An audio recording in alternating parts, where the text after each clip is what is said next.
আসসালামু আলাইকুম দর্শক, স্বাগত জানাচ্ছি আরটিভির সন্ধ্যার সংবাদে। আপনাদের সঙ্গে রয়েছে আমি আফসানা সুরাইয়া এবং আমি হাবিবা আফরোজ। কোটা আন্দোলনের নামে যারা ঢাকা সহ সারা দেশে ধ্বংসযজ্ঞ চালিয়েছে, সেই নাশকতাকারীরাই দেশের আনাচে কানাচে লুকিয়ে আছে।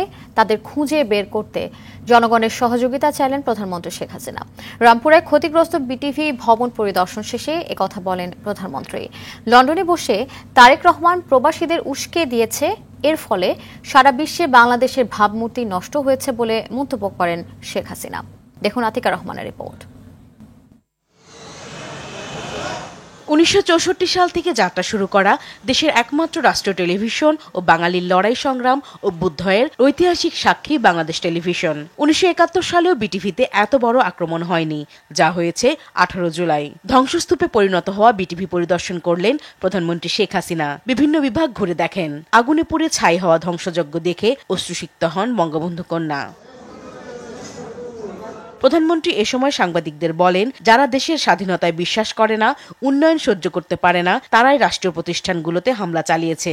এতদিনে এত কষ্টের ফসল সব শেষ করে দিতে চাচ্ছে, এটি হচ্ছে সবচেয়ে বড় কষ্ট। এবারে পড়ানোর চরিত্রটা কিন্তু একটু আলাদা।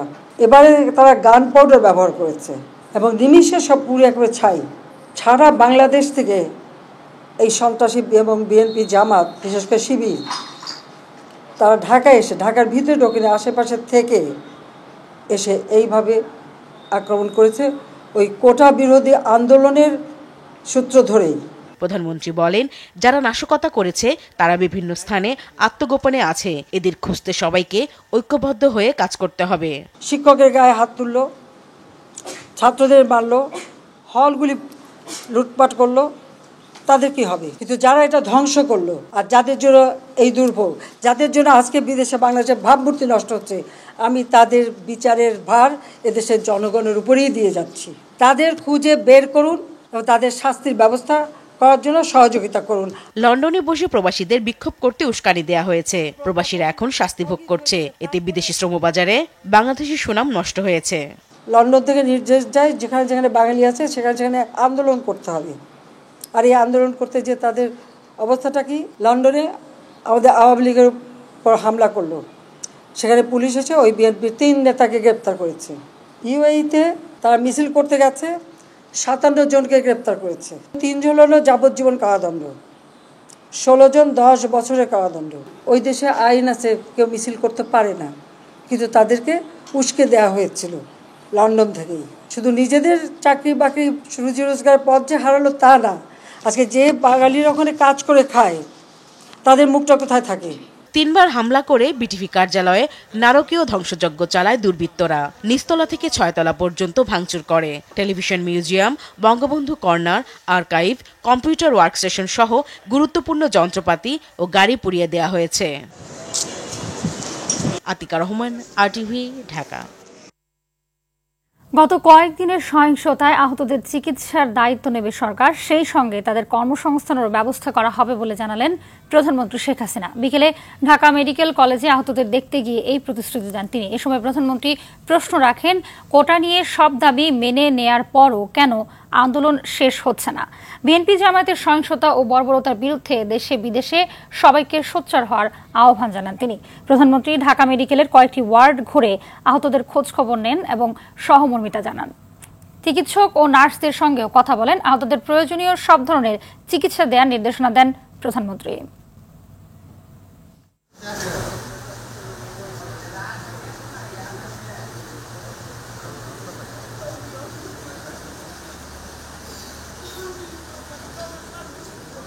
কারণ আমি নিজেই তো কতবার আমাকে মারার চেষ্টা করেছে, তারপরেও আমি সব কিছু ভুলে, সেই শোক ব্যথা, বাবা মা ভাই হারানোর শোক, নিজের উপর এতবার আঘাত, সব কিছু মোকাবেলা করে আমি দেশের জন্য কাজ করে যাচ্ছিলাম যে মানুষ যেন ভালো থাকে। কিন্তু সেইখানে এমন একটা পরিস্থিতি সৃষ্টি করা আর তারপরে এই মানুষগুলির উপর হামলা করা, মানুষের সেবা করার প্রতিষ্ঠানগুলি ধ্বংস করা, এর থেকে কষ্টের আর কিছু হয় না।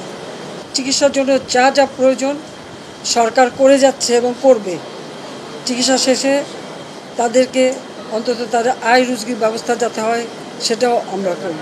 দেশের মানুষ এবং আন্তর্জাতিক ক্ষেত্রেও সবাইকে আহ্বান করব, অপরাধী খুঁজে বের করে দিতে হবে এবং সকলে ঐক্যবদ্ধ হতে হবে এই বর্বরতার বিরুদ্ধে এই ধরনের জঘন্য ঘটনার বিরুদ্ধে।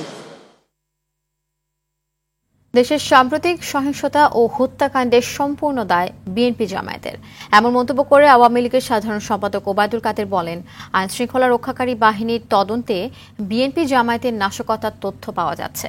সকালে দলের সভাপতি ধানমন্ডির রাজনৈতিক কার্যালয়ে সংবাদ সম্মেলনে একথা জানান তিনি। আর প্রেস ক্লাবে অপর এক অনুষ্ঠানে পররাষ্ট্রমন্ত্রী বলেন, প্রতিটি ঘটনার তদন্ত করে প্রকৃত অপরাধীদের শাস্তি দেবে সরকার। বিস্তারিত দেখুন মারুফ রাজার রিপোর্টে। আওয়ামী লীগ সভাপতির ধানমন্ডির রাজনৈতিক কার্যালয়ে সমসাময়িক বিভিন্ন বিষয়ে সাংবাদিকদের সঙ্গে আলাপ করেন দলের সাধারণ সম্পাদক।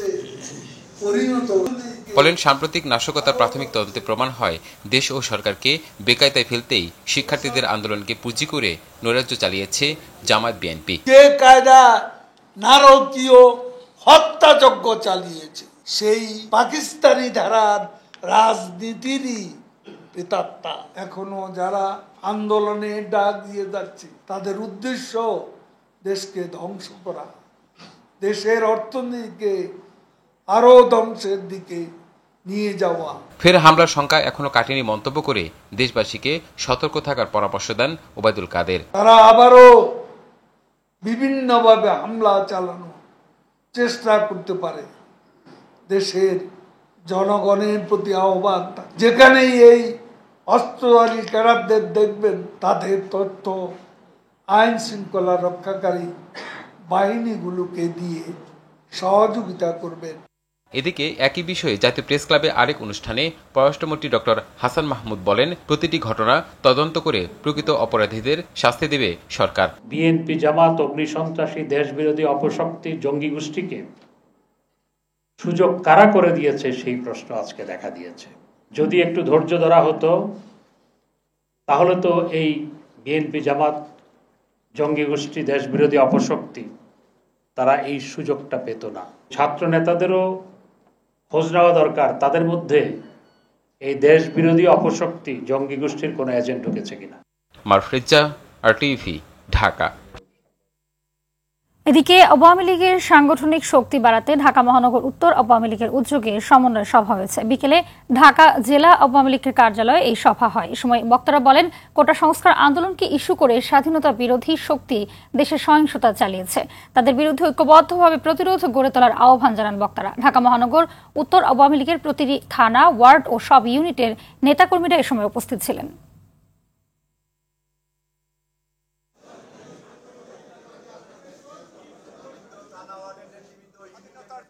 আমরা যারা বিশ্বাস করি আজকে তাদেরকে মাঠে থাকতে হবে যতদিন পর্যন্ত এই ষড়যন্ত্রকারীদের এবং জামাত শিবিরদের আমরা উৎখাত করতে না পারবো, নির্মূল করতে না পারবো, ততদিন পর্যন্ত আমরা রাস্তায় থাকবো।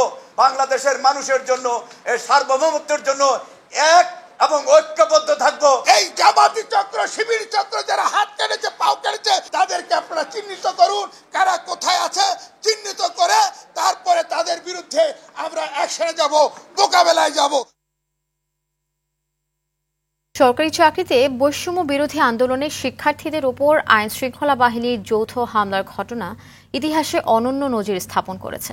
সব স্বৈরাচারের বর্বরোচিত হামলার চেয়েও এটি জঘন্য হামলা হিসেবে ইতিহাসের পাতায় জায়গা করে নিয়েছে, এমন মন্তব্য করেছেন বিএনপি মহাসচিব মির্জা ফখরুল ইসলাম আলমগীর। বিকেলে গণমাধ্যমে পাঠানো এক বিবৃতিতে তিনি এই অভিযোগ করেন। এ সময় তিনি আরও বলেন, সরকার নিজেদের সন্ত্রাসী কর্মকাণ্ড ও ব্যর্থতা ঢাকতে নির্বিচারে বিএনপির নেতা কর্মীদের গ্রেপ্তার করছে। র্যাব শিক্ষার্থীদের লক্ষ্য করে হেলিকপ্টার থেকে গুলি করেছে এমন খবর সম্পূর্ণ ভিত্তিহীন ও গুজব বলে দাবি করেছেন র্যাবের মুখপাত্র লেফটেন্যান্ট কর্নেল মুনিম ফেরদৌস। সকালে কারণ বাজার মিডিয়া সেন্টারে সাংবাদিকদের এক প্রশ্নের জবাবে তিনি এই দাবি করেন। বলেন, স্বাধীনতা বিরোধীরা ছাত্রদের আন্দোলনে যোগ দিয়ে সড়ক পথে যাওয়ার সব রাস্তায় ব্যারিকেড তৈরি করেছিল। তাদেরকে হটানোর জন্যই আকাশ পথে টিয়ার শেল ও সাউন্ড গ্রেনেড ছোড়ে র্যাব। বিস্তারিত দীপ্ত চন্দ্রপালের রিপোর্টে। কোটা সংস্কারের দাবিতে শুরু হওয়া শান্তিপূর্ণ আন্দোলন রূপ নিয়েছিল রণক্ষেত্রে। স্বাধীনতা বিরোধীরা ছাত্রদের আন্দোলনে যোগ দিয়ে শুরু করে রাজধানী সহ সারা দেশে সহিংসতা। এই সহিংসতা থেকে জানমালের রক্ষায় মাঠে তৎপরতা বাড়ায় আইনশৃঙ্খলা বাহিনী। ছাত্রদের মধ্যে অনুপ্রবেশকারীরা এক পর্যায়ে সড়ক পথে যাওয়ার সব রাস্তা ব্যারিকেড দিয়ে দেয়। তখনই জানমাল রক্ষায় হেলিকপ্টার নিয়ে পরিস্থিতি নিয়ন্ত্রণে আনার চেষ্টা চালায় বলে দাবি করে র্যাব। ছোট ছোট বাচ্চাদেরকে মানব ঢাল হিসাবে সামনে দাঁড় করিয়ে দেওয়া হয়েছিল এবং ভূমিতে যারা ছিল বিভিন্ন পয়েন্টে যে সকল আইন শৃঙ্খলা রক্ষাকারী বাহিনী ছিল তারা যদি সম্মুখভাবে তারা যদি অগ্রসর হতো সেখানে বাচ্চাদের অনেক ক্ষতি হয়ে যেত এবং তাদের এই জানমালের ক্ষতি এবং তাদেরকে ছত্রভঙ্গ করার জন্য এবং তাদেরকে যাতে এবং সাধারণ মানুষের জানমালের ক্ষয়ক্ষতি এড়ানোর জন্যই মূলত হেলিকপ্টার থেকে টিয়ার শেল এবং সাউন্ড গ্রেনেডের মাধ্যমে তাদেরকে ছত্রভঙ্গ করা হয়। র্যাবের মুখপাত্রর দাবি, দুর্বৃত্তদের ছত্রভঙ্গ করতে আকাশপথে গুলি নয়, টিয়ার শেল, গ্যাস ও সাউন্ড গ্রেনেড ছোড়া হয়েছিল। এটা সম্পূর্ণভাবে মিথ্যা কথা এবং সম্পূর্ণভাবে একটা প্রোপাগান্ডা। হেলিকপ্টার থেকে কোনো ধরনের কোনো গুলি চালানো হয়নি। এই গুজব থেকে আমাদের সবাইকে সাবধান থাকতে হবে। যেখানে আমরা দেখতে পেলাম যে আমাদের একটা সাধারণ শিক্ষার্থীদের একটা আন্দোলনকে ব্যবহার করে কিছু ব্যক্তি তাদের রাজনৈতিক স্বার্থ হাসিলের জন্য তারা কিন্তু এই কাজগুলি করেছে। যারা মিথ্যা অপপ্রচার চালাচ্ছে তাদের বিরুদ্ধে ব্যবস্থা নেয়ার কথা জানান র্যাবের মুখপাত্র লেফটেন্যান্ট কর্নেল মুনিম ফেরদৌস। আমাদের র্যাবের শতাধিক সদস্য। দীপ্তচন্দ্র পাল, RTV, ঢাকা। দীর্ঘ 9 ঘণ্টা শিথিল থাকার পর আবারও কারফিউ বহাল হয়েছে রাজধানী ঢাকা সহ আশপাশের জেলায়। আজ ঢাকা, নারায়ণগঞ্জ, নরসিংদী ও গাজীপুরে সকাল 8টা থেকে বিকেল 5টা পর্যন্ত 9 ঘণ্টা কারফিউ শিথিল ছিল। আগামীকালও একই সময়ে কারফিউ শিথিল থাকবে। এদিকে আজ রাজধানীতে গত কয়েকদিনের তুলনায় গণপরিবহনের সংখ্যা বেড়েছে। ক্রমেই স্বাভাবিক হয়ে আসছে সাধারণ মানুষের জীবনযাপনও। তবে ছুটির দিন থাকায় রাজধানীর সড়কে মানুষের যাতায়াত কম ছিল। এদিকে 5টার পরও জরুরি প্রয়োজনে রাস্তায় বের হচ্ছেন লোকজন। তাদের প্রত্যাশা দ্রুতই তুলে নেওয়া হবে কারফিউ। কাজ ছিল ওই জন্য বেরিয়েছি। ভয় তো লাগতেছে, তবুও মোবাইলে টাকা নেই, রিচার্জ করতে বেরিয়েছি। আমাদের এই ট্রেনিংটা কভার করার জন্য শুক্রবার আজকে করাইছে। যেহেতু আমাদের কাছে আইডি কার্ড আছে, আমার চিঠি আছে ডিপার্টমেন্টের, এখন ট্রেনিং শেষে আমরা ফিরে যাচ্ছি। পুলিশ আছে, আর্মি আছে, সিকিউরিটি আছে, সব দিক থেকে ঠিকই আছে। আমাদের ওই দিকে ভয়ভীতি নাই বেশি। মাননীয় প্রধানমন্ত্রী শেখ হাসিনার প্রতি আস্থা এবং বিশ্বাস আছে। তিনি যখন ভালো মনে করেন তখন তিনি কারফিউ সেটা উঠিয়ে নেবেন। দর্শক, ফের কারফিউ বহালের পর রাজধানীর সার্বিক চিত্র জানাতে কারণ বাজার থেকে সরাসরি যোগ দিচ্ছেন সহকর্মী সুফিয়ান ফারাবি। ফারাবি, জানাবেন যে কারফিউ বহালের পর রাজধানীর চিত্র কেমন দেখছেন এবং জানাবেন যে দিনভর গণপরিবহন সংকট নিয়ে নগরবাসী কি বলছে। হাবিব, আপনি যেমনটি বলছিলেন যে আজকে কিন্তু 9 ঘন্টার জন্য কারফিউ শিথিল করা হয়েছিল, আর বিকেল 5টা থেকে আবারও সেই শিথিল কারফিউ আবার কিন্তু কঠোর করা হয়েছে। এখন আবার স্বাভাবিক কারফিউ কিন্তু এখন চলছে। কিন্তু অন্যান্য দিনের তুলনায় আমরা কিন্তু যদিও আজ শুক্রবার ছুটির দিন, তবুও কিন্তু আমরা গণপরিবহন দেখতে পাচ্ছি, সিএনজি দেখতে পাচ্ছি, রিক্সা দেখতে পাচ্ছি, এমনকি অটো রিক্সা সহ মোটরসাইকেল সব ধরনের যানবাহন কিন্তু আমরা সড়কে দেখতে পাচ্ছি। মূলত নিরাপত্তার বিষয়টি জোরদার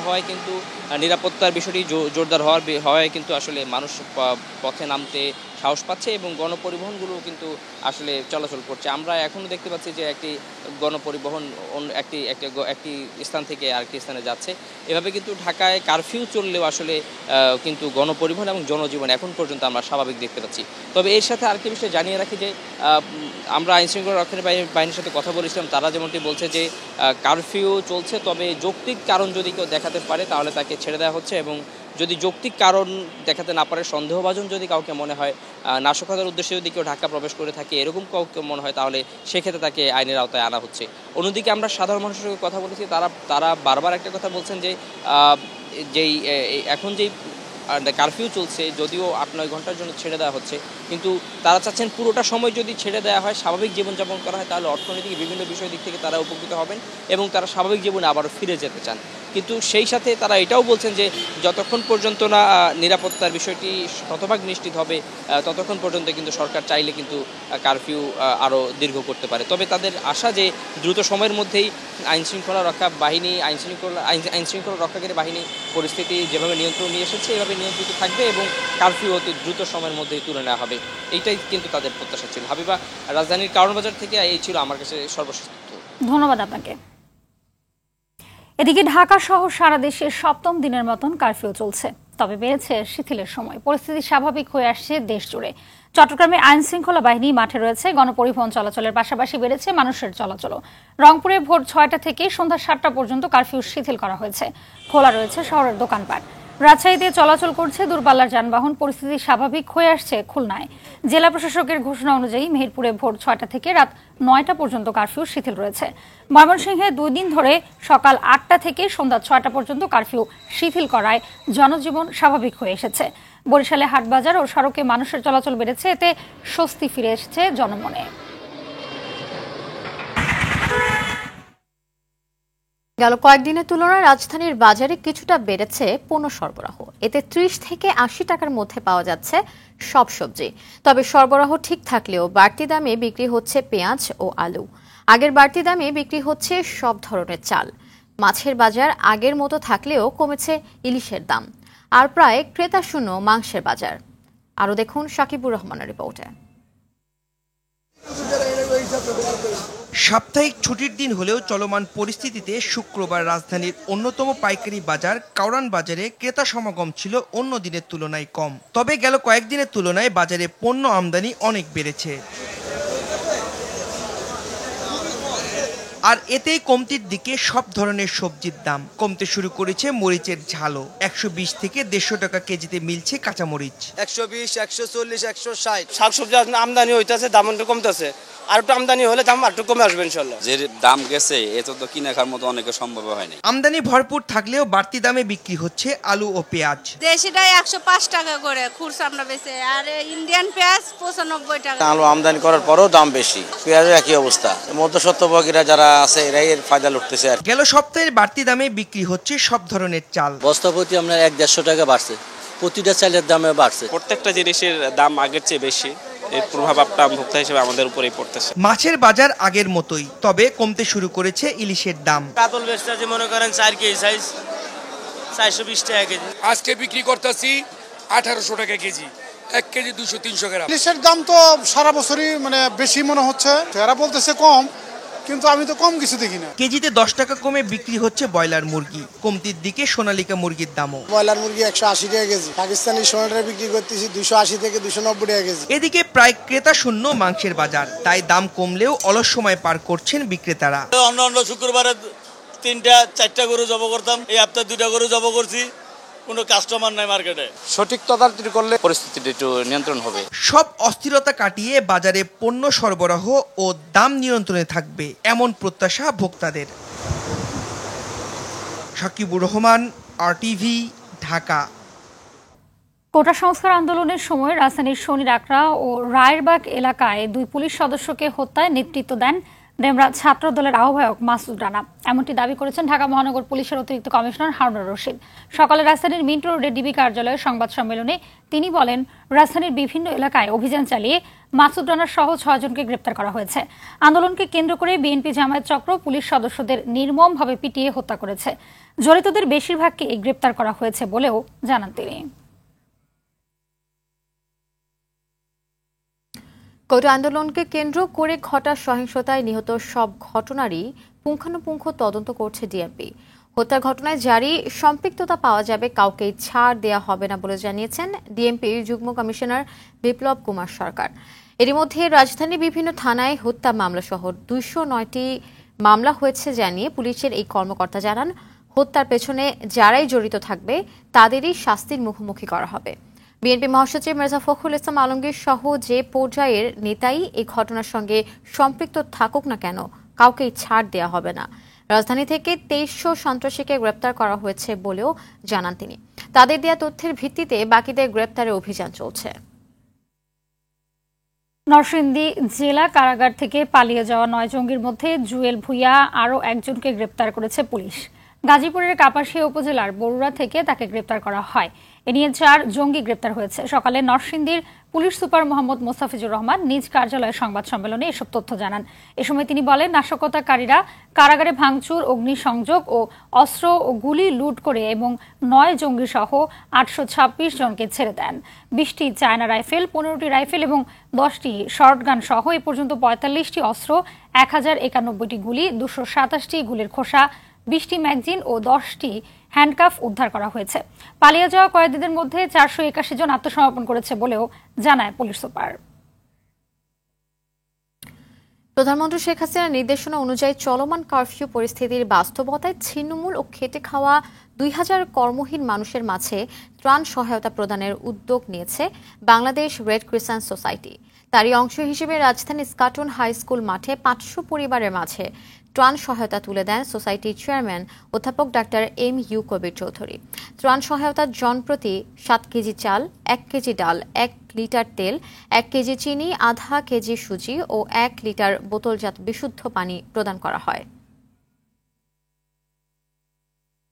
বরিশাল বিভাগের গুরুত্বপূর্ণ 12টি নদীর মধ্যে 10টি নদীর পানি বিপদসীমার উপর দিয়ে প্রবাহিত হয়। পানি বাড়ায় রাতে বরিশাল নগরী সহ অন্যান্য জেলা ও উপজেলার নিম্নাঞ্চল প্লাবিত হয়। পানি উন্নয়ন বোর্ড জানায় রাতে বিভাগের প্রধান ও গুরুত্বপূর্ণ 10টি নদীর পানি বিপদসীমার উপর দিয়ে প্রবাহিত হয়। তবে এই পরিস্থিতিকে বন্যা বলা যাবে না। এটি মৌসুমী পানি প্রবাহ। বিভিন্ন নদীর মধ্যে কীর্তনখোলা, বিষখালী, মেঘনা, পায়রা, বলেশ্বর নদীর পানি বিপদসীমার উপর দিয়ে প্রবাহিত হয়।